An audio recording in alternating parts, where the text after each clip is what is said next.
azan ko nuku ene gogbe beto ejeka akosuruta mautole.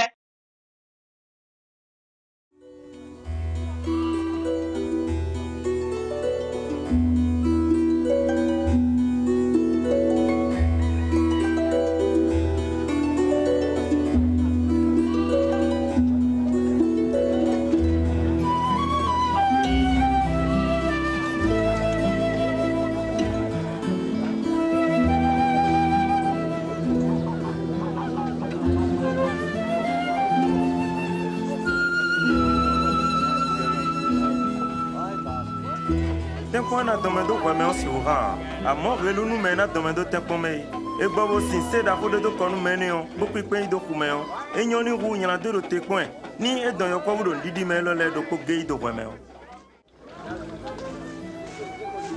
ete don we akhosuru to ma uton kachi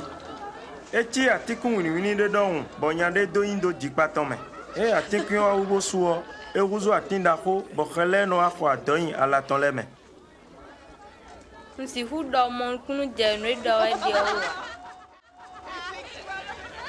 o ono no ha to kwa chian tole bodo gbe yan san tole po nero ganji lewe do to nu hudo a lo o mera son jewe lewe nu ton hudo weji jono le ilo wende do ni vojo a lo o wa huto lewe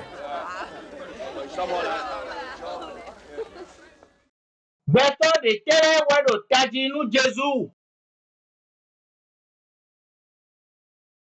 Ne nuedo taji nu mile no sogbe ka Jesu to legbon. Ne akosuruta tono su dejigbon.